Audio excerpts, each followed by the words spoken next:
সেচি শাক দিয়ে এত মজার ভর্তা হয়, আপনি না খেলে বুঝতেই পারবেন না। নানাবিধ ঔষধি গুণ সমৃদ্ধ এই শাকটা দিয়েও অনেক মজার ভর্তা করা যায়। আজকে সেই ভর্তার রেসিপিটাই আপনাদের সাথে শেয়ার করছি। আসসালামু আলাইকুম। ভর্তা বানানোর জন্য আমি এখানে 1 আঁটি সেচি শাক নিয়েছি। আর শাকগুলো মাশাআল্লাহ একদম তাজা আর ফ্রেশ ছিল। শাকগুলোকে আমি পরিষ্কার করে বেছে নিয়েছি। শাকগুলোকে আমি ঠিক এই সাইজের করে নিয়েছি, তাহলে ভর্তা বানাতে সুবিধা হয়। আপনারা চাইলে এর থেকে আরেকটু ছোট করেও নিতে পারেন। শাকগুলোকে আমি পরিষ্কার করে ধুয়ে এখন প্যানে দিয়ে দিচ্ছি। যারা এখনো এই শাকের ভর্তাটা খান নাই, অবশ্যই একবার বানিয়ে খাবেন, অনেক মজা হয়। শাকগুলো দিয়ে আমি পরিমাণ মতো পানি দিয়ে দিয়েছি সিদ্ধ করার জন্য। আর এইখানে নিয়েছি 3টা কাঁচামরিচ, দিয়ে দিচ্ছি 1/2 চামচ লবণ। যারা গ্রামে থাকেন তাদের তো ফসলি জমি বা বাড়ির আঙিনায় এই শাকটা হয়ে থাকে, চাইলে একবার খেয়ে দেখতে পারেন, ভীষণই মজার হয় এই শাকটা। 8 থেকে 10 মিনিটের মতো আমি এটা সিদ্ধ করে নিচ্ছি ঢেকে। শাকটা অবশ্যই অনেকক্ষণ ধরে সিদ্ধ করবেন না, 8 থেকে 10 মিনিটের মধ্যেই সিদ্ধ হয়ে যাবে। এর বেশি সিদ্ধ করলে কিন্তু শাকের রংটা নষ্ট হয়ে যাবে। এক পাশ সিদ্ধ হয়ে গিয়েছে, আমি এখন শাকটাকে উল্টে দিচ্ছি আরেক সাইড ভালো করে সিদ্ধ হওয়ার জন্য।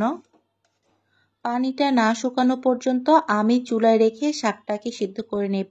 আমি কিন্তু পানি ফেলে দেব না। পানি ফেলে দিলে এর স্বাদটা যেমন কমে যায়, পুষ্টিগুণও তেমন নষ্ট হয়। তাই আমি পানি ফেলবো না।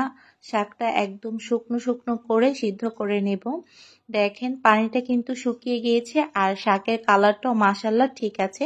এখন শাকটাকে উঠিয়ে নিয়ে আমি দিয়ে দিচ্ছি সরিষার তেল। শুকনো মরিচ নিয়েছি 5টা। শুকনো মরিচ দিয়ে এই ভর্তাটা বানালেও কিন্তু অনেক মজা হয়। যেহেতু আমি প্রথমেই 3টা কাঁচামরিচ দিয়েছি, তাই এখানে 5টা শুকনো মরিচ নিয়েছি। এখন দিয়ে দিচ্ছি 3টা পেঁয়াজ। পেঁয়াজটাকে আমি একটু ছোট করে কেটে নিয়েছি। দিয়ে দিচ্ছি 2টা রসুন। রসুনগুলো কিন্তু একটু বড় সাইজের ছিল। সাথে দিয়ে দিচ্ছি 1/2 চামচ লবণ।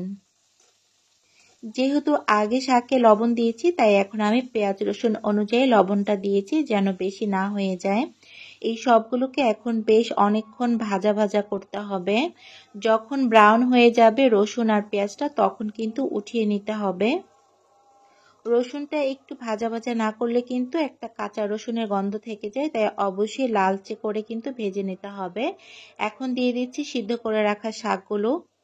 শাকটা দেওয়ার পরে আমি সবগুলো একসাথে খুব ভালো করে ভেজে নেব। শাকের ভিতরে যে পানিটা থাকে সেই পানিটা অবশ্যই শুকিয়ে নিতে হবে।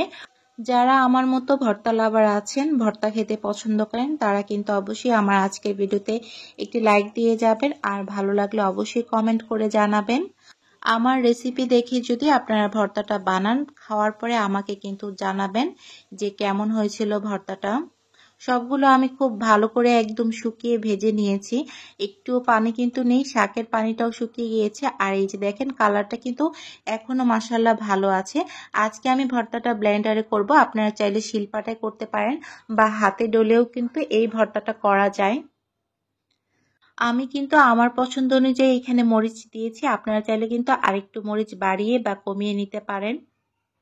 ভিডিওটা ভালো লাগলে আমার চ্যানেলটা সাবস্ক্রাইব করে রাখতে পারেন, এমন আরো মজার মজার ভর্তা রেসিপি পাওয়ার জন্য। এখন সবগুলোকে আমি ব্লেন্ড করে নিয়ে এসেছি।